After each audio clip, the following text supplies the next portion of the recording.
My name is Claire Bennett, and the night my sister-in-law sneered that I was living like a princess in my own investment property, I had no idea that months later I would stand on the sidewalk and hand her a formal eviction notice while movers carried her furniture past me without a word. Tell me in the comments where you're watching from, because this story starts in a Phoenix kitchen where I learned exactly how quiet revenge can be.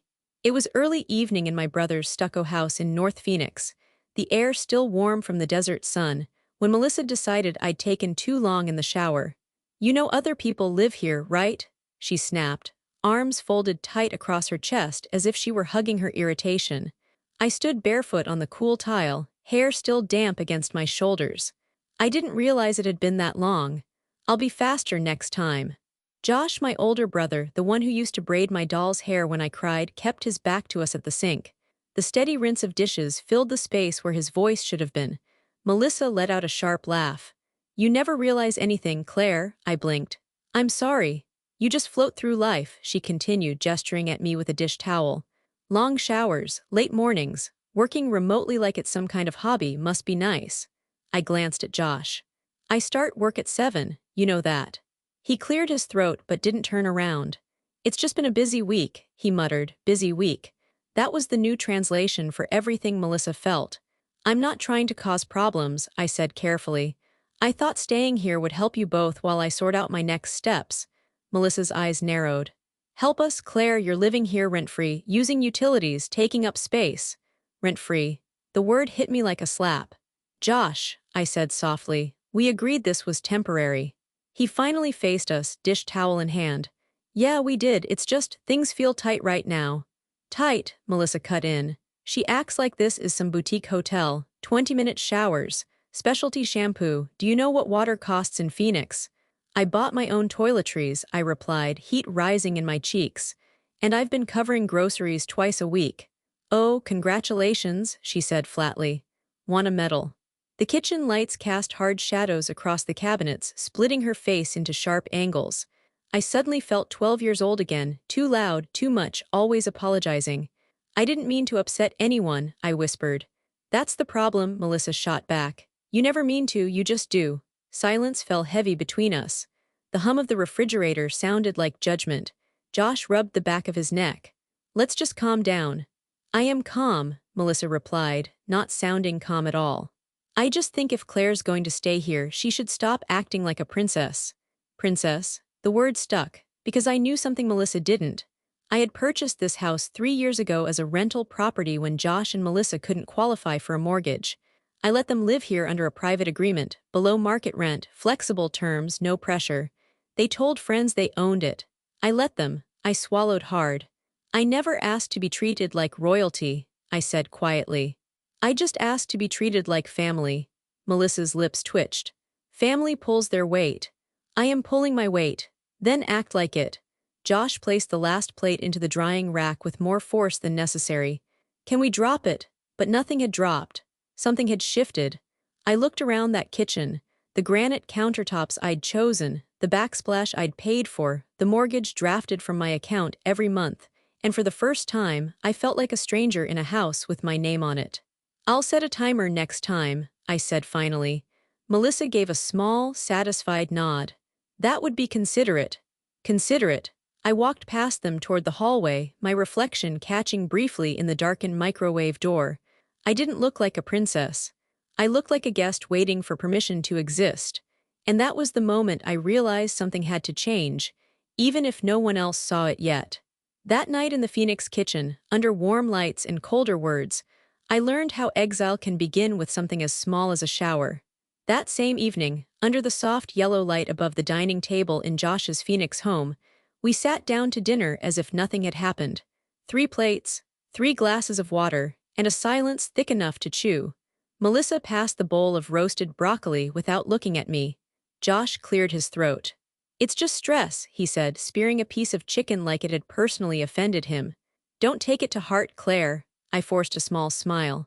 "I'm not." I was. Melissa's lips pressed into a thin line. She cut her food with surgical precision, the knife scraping porcelain, the sound echoed. "I really do want to help more," I said gently. "If there's something specific that's bothering you, just tell me." Melissa finally looked up, Her eyes were calm, too calm. It's not about one thing. Then what is it about? I asked. Josh jumped in quickly. It's just been tight financially, the market's weird, work's unstable, everyone's on edge. I understand that, I replied. That's why I've been covering groceries twice a week and the internet bill. Melissa tilted her head. You don't have to keep reminding us. I'm not reminding, I'm explaining. It feels like reminding, Josh sighed. Can we not turn dinner into a debate? I folded my napkin slowly. I'm not trying to debate. I just don't want resentment building up. Melissa let out a small, humorless laugh. Resentment doesn't just appear, Claire, her words hung there.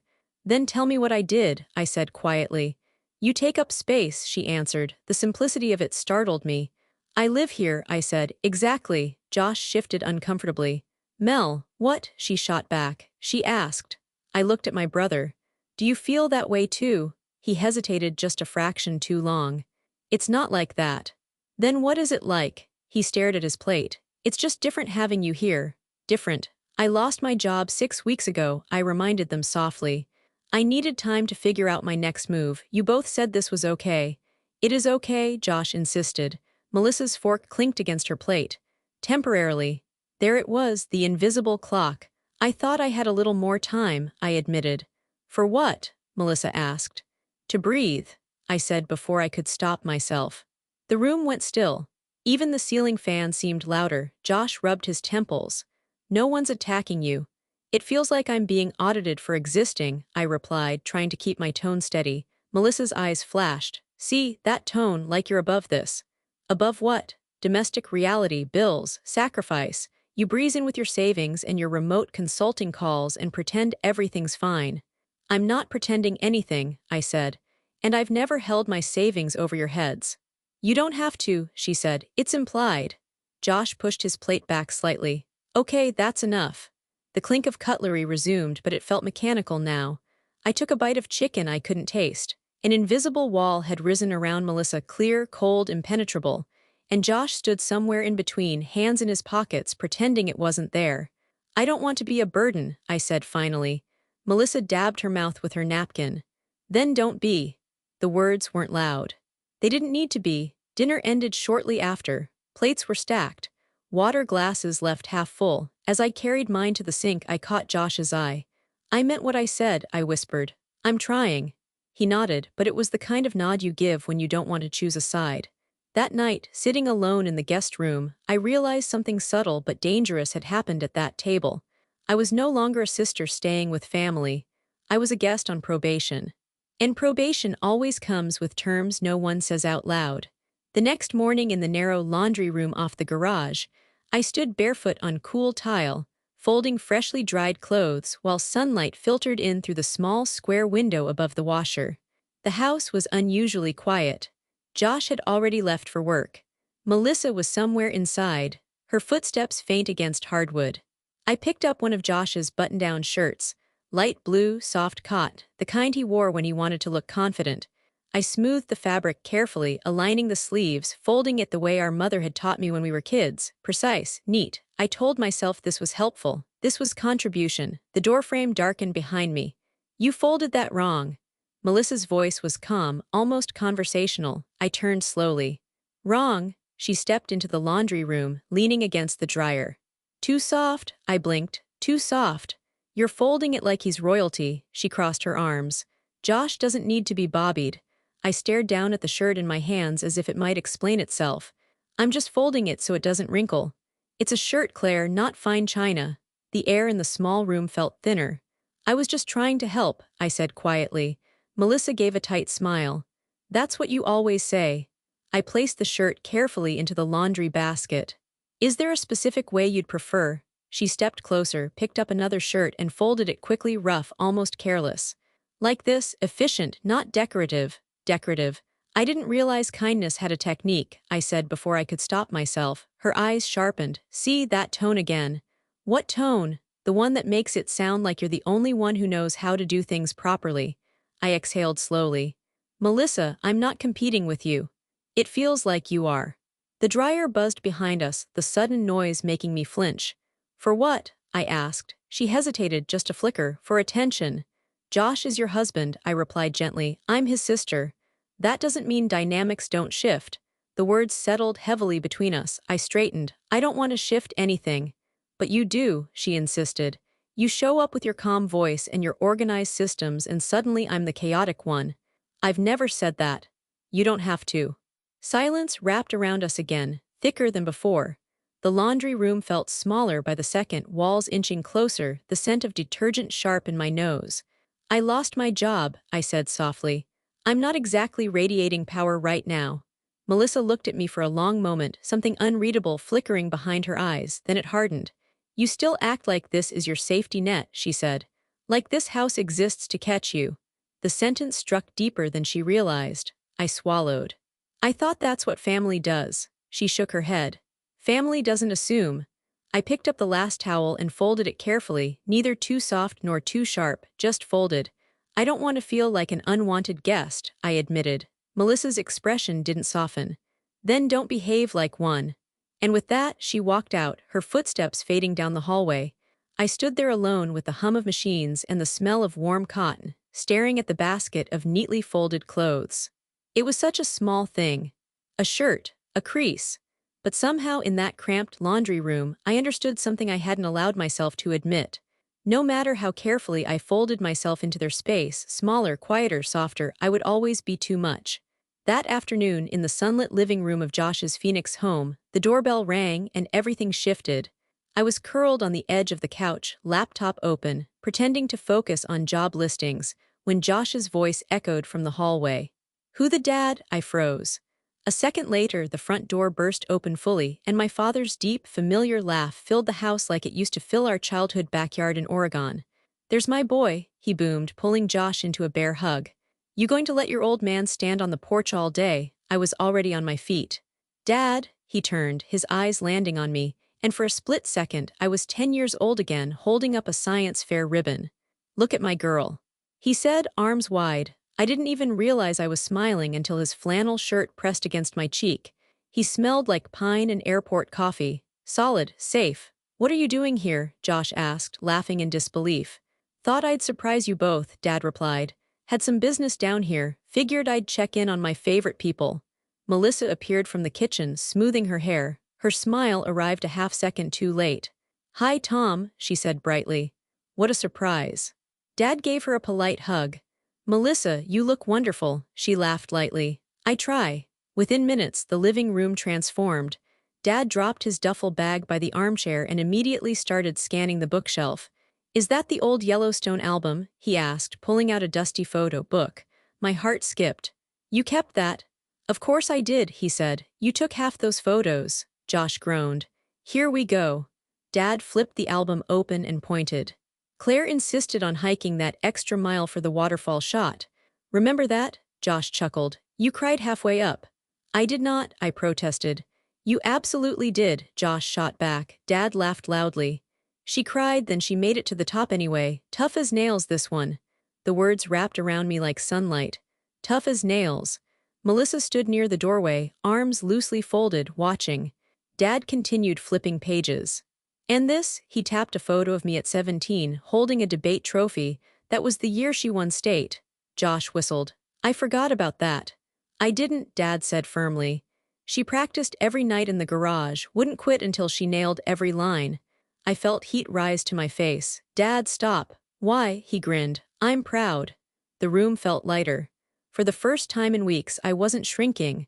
I wasn't apologizing. I was just me. Melissa stepped forward, her voice sweet but tight. Tom, you must be tired from traveling. Let me show you the guest room. Oh, I won't be here long, Dad replied casually. Just passing through, wanted to see my kids. Kids, Melissa's smile flickered. Of course. Dad settled onto the couch beside me. So, he said, clapping his hands together, tell me everything. What's new? Josh started talking about work. Melissa chimed in about a neighborhood HOA dispute. When Dad looked at me, his expression softened. And you, Claire? I hesitated. Something inside me wanted to deflect, to keep things light, but his gaze was steady. I'm figuring things out, I said honestly. He nodded once. You always do. Melissa shifted in her seat. Claire's been enjoying a little break lately, she added lightly. Long showers and all. Dad glanced at her, then back at me. Nothing wrong with taking your time, he said. Sometimes that's when the best decisions get made. Melissa's jaw tightened just slightly. Josh stood up. I'll grab beers. As he walked toward the kitchen, Dad leaned closer to me and lowered his voice. You okay? The question was simple, direct. I swallowed. Yeah. He studied my face a second longer than comfortable. You don't look like yeah. Before I could answer, Melissa returned with a tray of glasses, her smile perfectly arranged. The afternoon stretched on with stories and laughter, Dad recounting childhood mishaps, Josh teasing me about my teenage dramatics. But every time Dad praised me, every time he reminded the room of something I'd accomplished, Melissa's expression tightened just a little more, and I realized something subtle but powerful. The version of me Dad saw, capable, resilient, worth celebrating, was a version Melissa didn't know how to compete with. As the sun dipped lower over the desert and shadows lengthened across the living room, I felt something I hadn't felt since arriving in Phoenix. Strength. And for the first time, the balance in the house shifted, just slightly, in my direction. That evening, in the same dining room that had felt like a courtroom the night before, we sat down for dinner again. Only this time my father was at the head of the table, his presence filling the space with easy confidence. Melissa had cooked salmon. Josh poured wine. I tried not to brace myself. Dad raised his glass. To unexpected visits, he said warmly.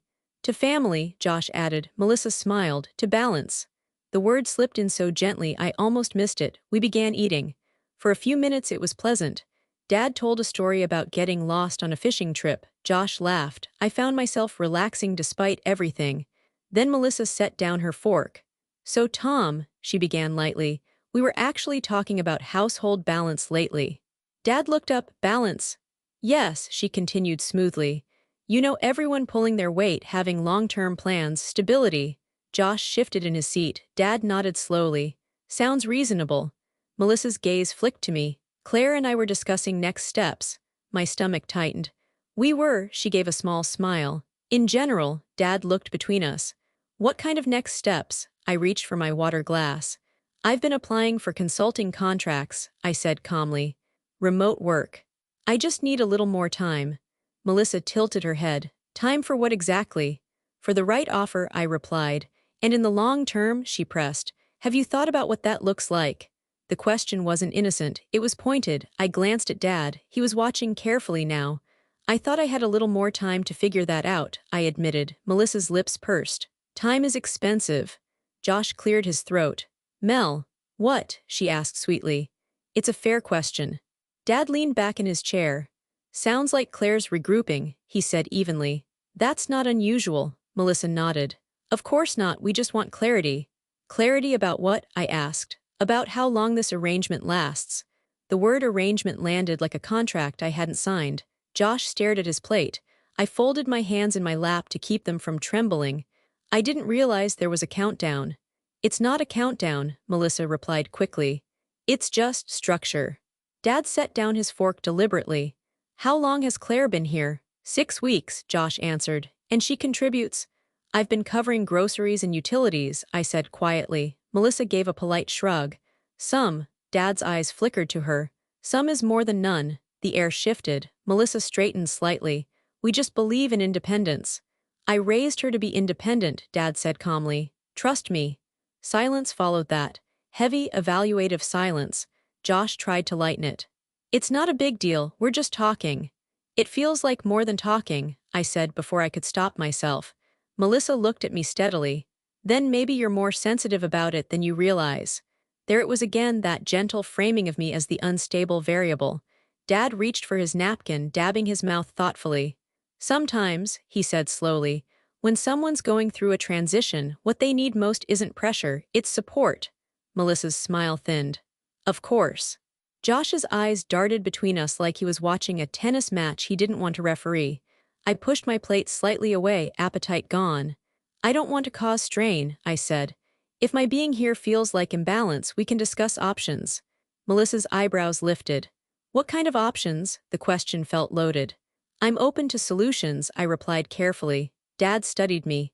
Claire, he said gently, do you feel welcome here? The room froze. Melissa's back stiffened. Josh inhaled sharply. I forced a small smile. I'm grateful to have a place while I sort things out. Grateful, safe, neutral words.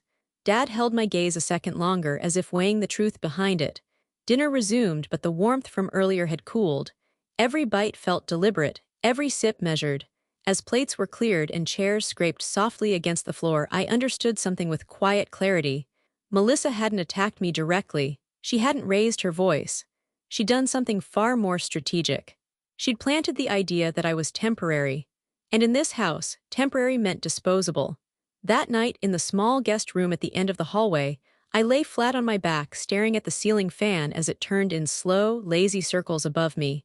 The room was dim except for the thin slice of desert moonlight sneaking through the blinds. The air smelled faintly of fabric softener and unfamiliar walls. I told myself to sleep. Instead, I listened.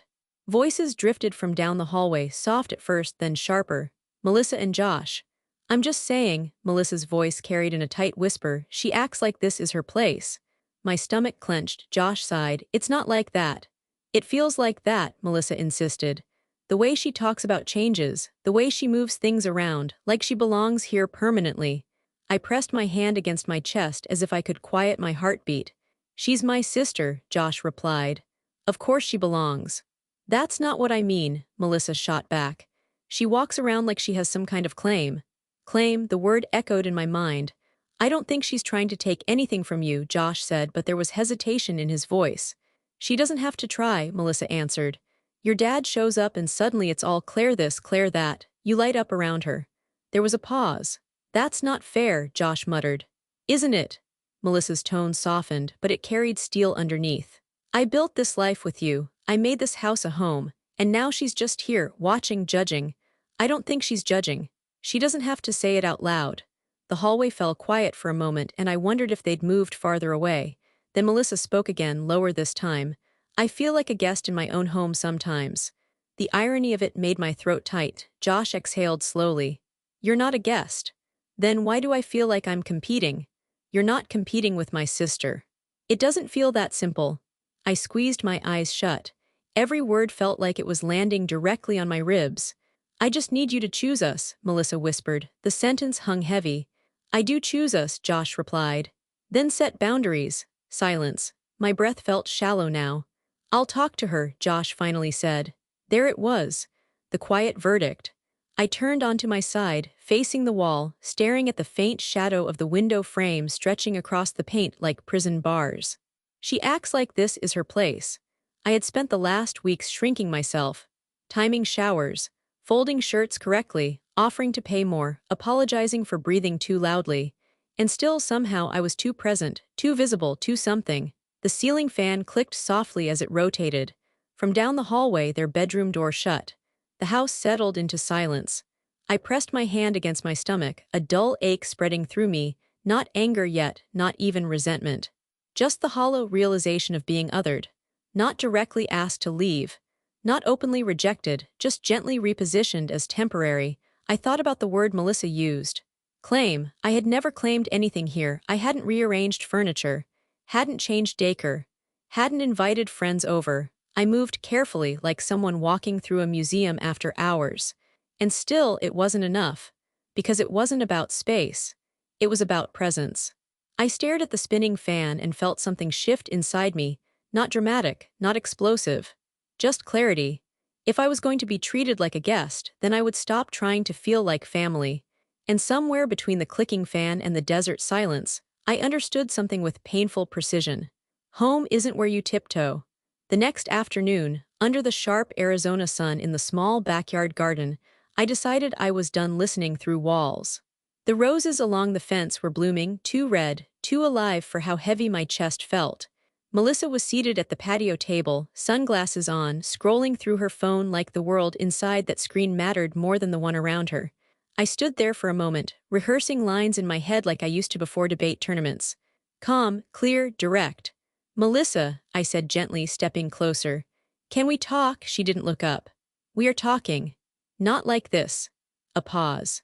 Then a sigh dramatic enough to be heard from orbit. She set her phone face down on the table but kept her sunglasses on. Okay, what? I pulled out the chair across from her and sat. The metal felt hot against my legs. I don't want this tension between us. There isn't tension, she replied coolly. There is, she tilted her head slightly. You're imagining it. I let that pass. If I've done something to make you uncomfortable, I want to understand it. We can reset, start over. Melissa leaned back in her chair, folding her arms. Start over from what? From whatever this is. I gestured vaguely between us. I don't want to feel like I'm intruding. You are intruding. The words were flat, simple, my breath caught. I live here. You're staying here. There it was again, that linguistic downgrade. I'm trying to be respectful, I said carefully.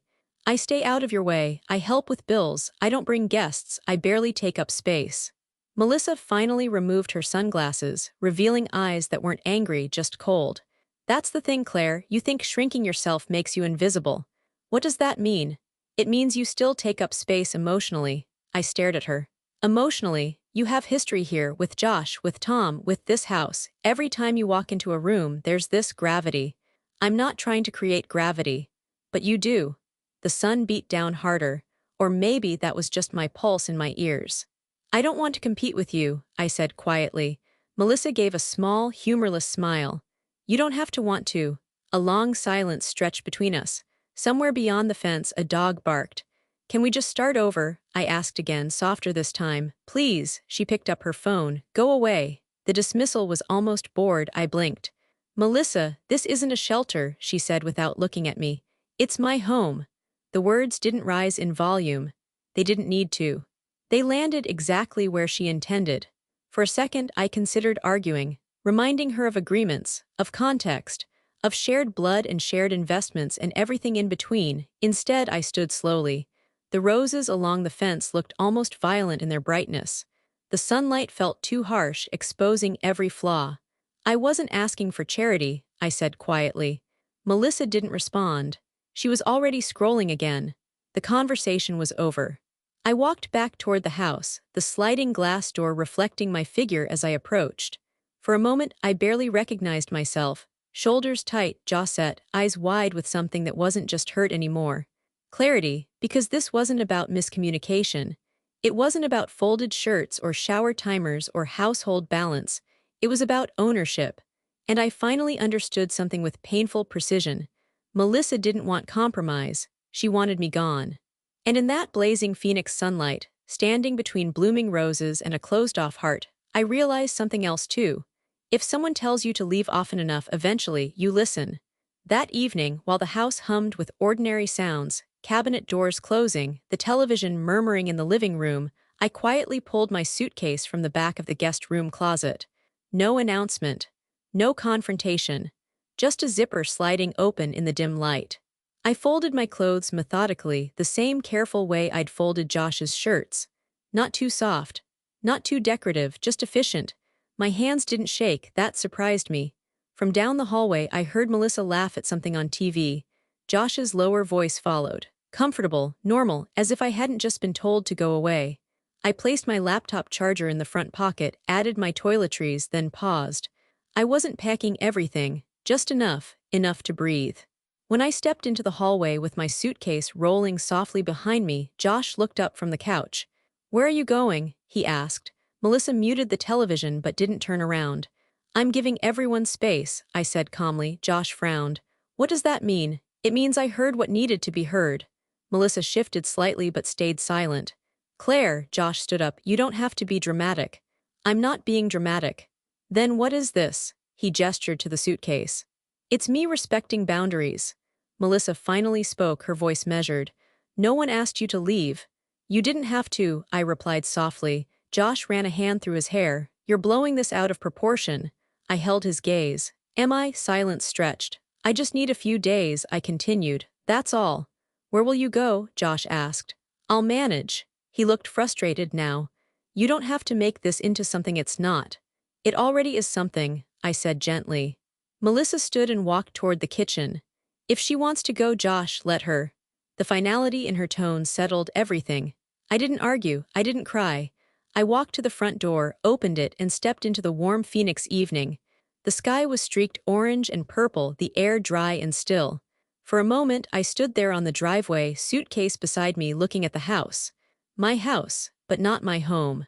I got into my car and drove without music, without destination, just following the quiet ache in my chest until the city lights blurred. I ended up at a small roadside motel off Camelback Road. The neon sign flickered slightly. The lobby smelled faintly of old carpet and lemon cleaner. "Just one night?" the receptionist asked. "For now," I said. The room was cold, sterile, the bedspread stiff beneath my hands. I sat on the edge of the mattress and finally let the silence settle around me.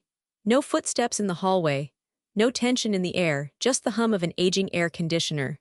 My phone buzzed. "Josh, where are you?" Another buzz.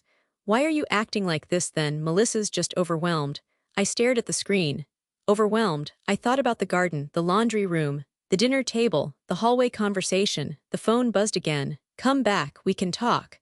I turned the phone face down on the nightstand. A few minutes later, it lit up once more. "You're making this worse than it is." That one almost made me laugh. Worse than it is. I stood and walked to the window. Outside, cars passed intermittently, headlights flashing across the faded curtains. For the first time in weeks, I wasn't tiptoeing. I wasn't adjusting my volume or measuring my showers. I was just alone. And somehow, that felt cleaner than being tolerated. My phone buzzed one last time before I silenced it completely. "Melissa says you're being impulsive." I closed my eyes and let out a slow breath. Impulsive would have been screaming. Impulsive would have been throwing the truth into their faces. This wasn't impulsive. This was quiet, deliberate. I sat back down on the bed and whispered into the empty room, "Never again." Not never again staying there. Never again shrinking. Never again asking permission to exist. The motel air felt stale, but for the first time since I'd arrived in Phoenix, my lungs felt full.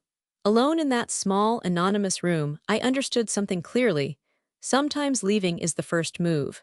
1 week later, in a quiet real estate office in downtown Phoenix, I signed the papers that would change everything. The air inside smelled faintly of toner and burnt coffee.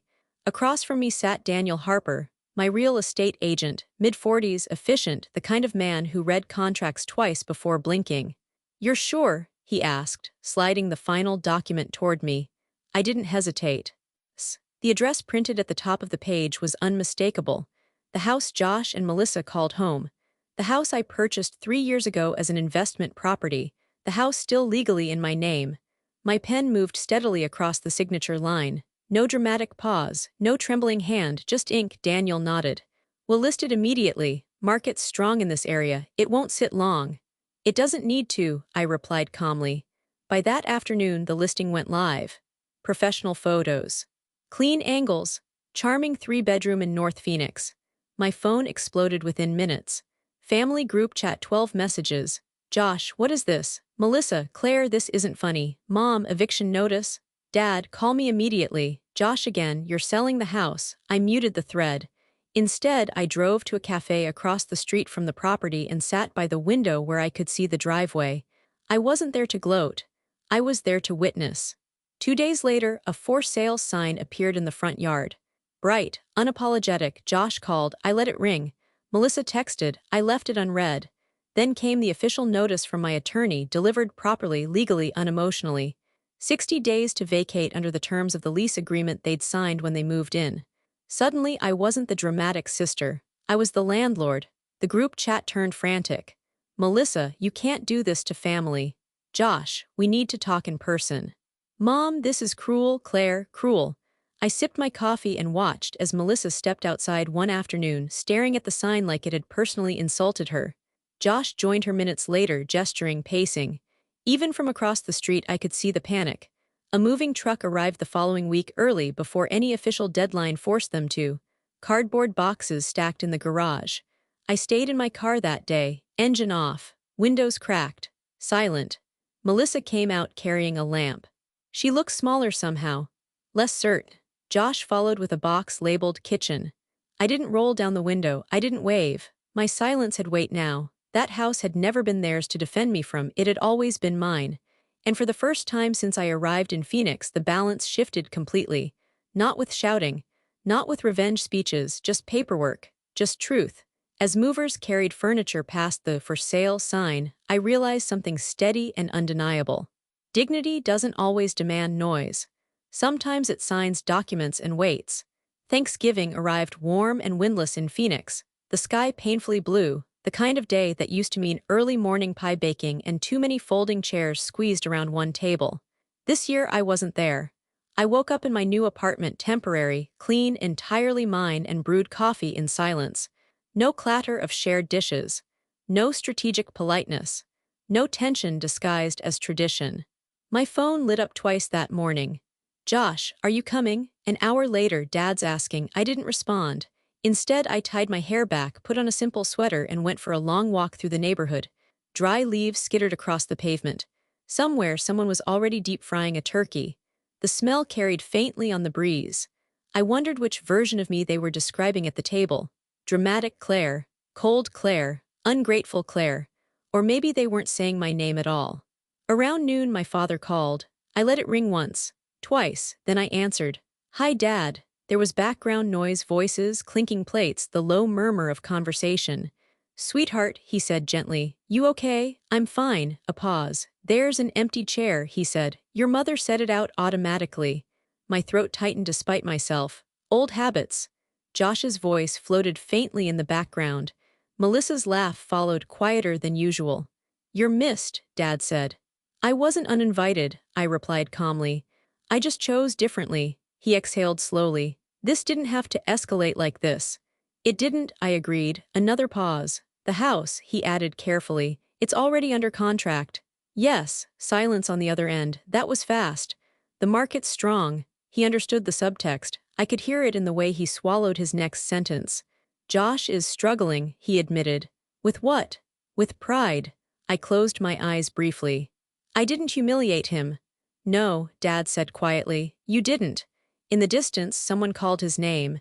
He muffled the phone for a moment. When he came back, his voice sounded older. "I wish you were here." "I wish things were different," I replied. We didn't argue. We didn't dig deeper. "Call me later?" he asked. "I will." When I hung up, I stood still in the middle of the sidewalk, heart steady but heavy. That afternoon, I volunteered again at the community center, serving plates to strangers who thanked me with soft smiles. Gratitude without resentment. Connection without obligation. My phone buzzed once more before sunset. "Josh, this feels wrong." I stared at the message for a long time. Then I typed back 3 simple words. It already was. No anger, no lecture, just truth. That night, somewhere across town, my chair remained empty at the family table. And for the first time, they felt what absence actually weighs. 3 months after Thanksgiving, on a quiet Sunday morning in early spring, someone knocked on my apartment door. Not tentative, not aggressive, just steady. When I opened it, Melissa stood there. Her hair was pulled back loosely. No makeup, no sharp edges, just exhaustion. "Hi," she said, voice thinner than I'd ever heard it. I didn't step aside immediately. "Hi." She glanced down at her hands. "Can we talk?" I studied her. The woman who told me to go away. The woman who said this wasn't a shelter. I stepped back. "Come in." She moved slowly, as if unsure whether she belonged in my space. The irony didn't escape me. We sat across from each other at my small kitchen table. No grand house. No shared walls, just neutral territory. "I owe you an apology," she said abruptly. I didn't react. I waited. "I was jealous," she admitted, eyes glassy. "Of you, of how solid you are." "Solid." "You don't fall apart," she said. "Even when everything shifts, you just adjust." I thought about the motel room, the silence, the paperwork, the empty chair at Thanksgiving. "I didn't know how to talk to you," she continued. "You and Josh have history, you and your dad." She stopped herself. I felt outside of it.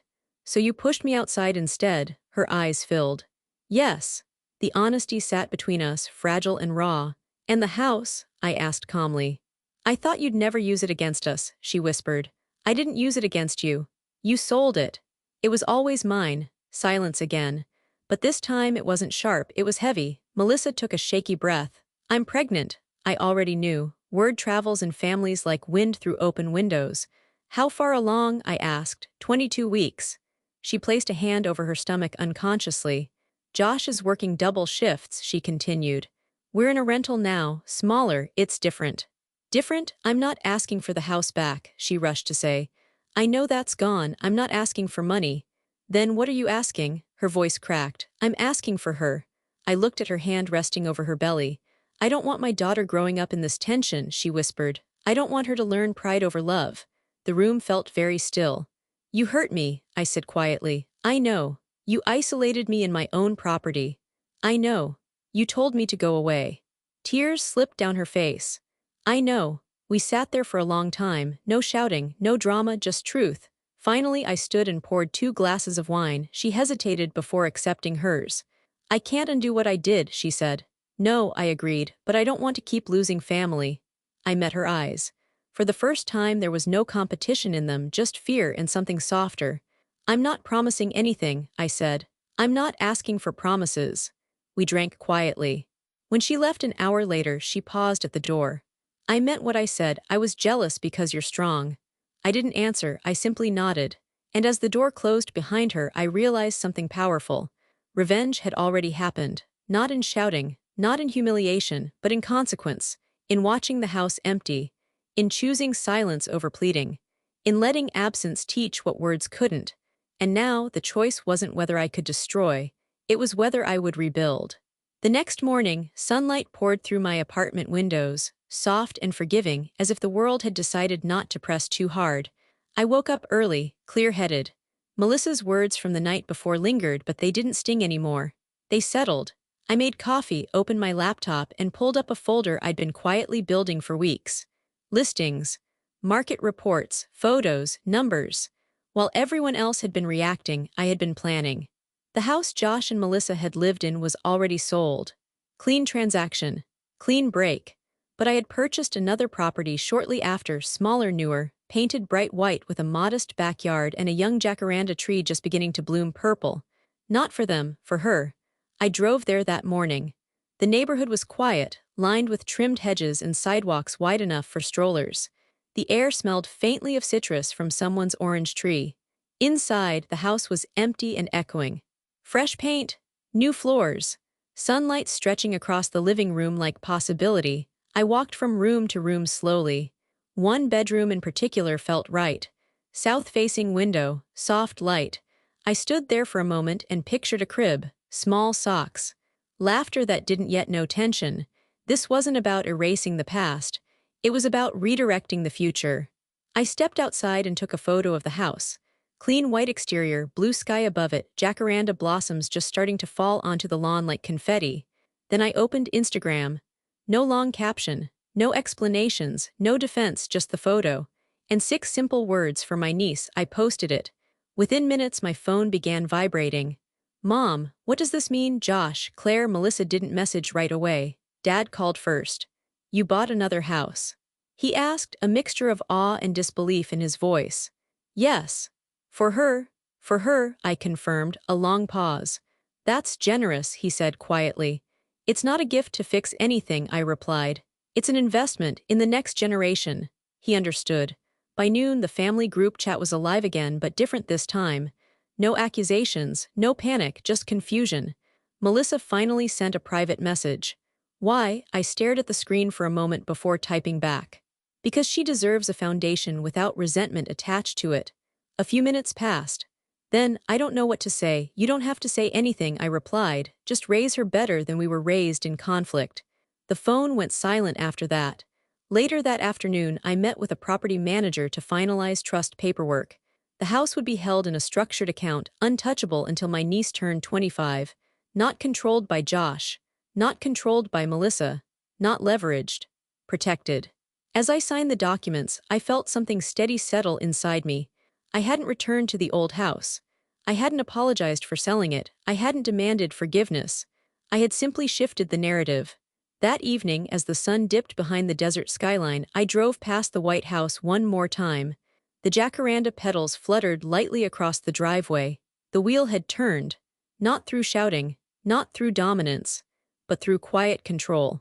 And for the first time in a long time, my generosity belonged to me. Not to guilt, not to pressure, not to obligation. To me. 1 year later, on a warm April afternoon, I stood in the front yard of the White House as jacaranda blossoms drifted down like purple snow. The air smelled like fresh-cut grass and citrus. The paint was still bright. The windows still clean. Nothing about this place felt heavy. A small hand wrapped around my finger. Again, my niece giggled, her curls bouncing as she tugged me toward the garden path. Her name is Lily. She has Melissa's eyes and Josh's stubborn chin. and absolutely none of the tension she was born into. I crouched beside her near the flower bed. Careful, I said softly. These are delicate.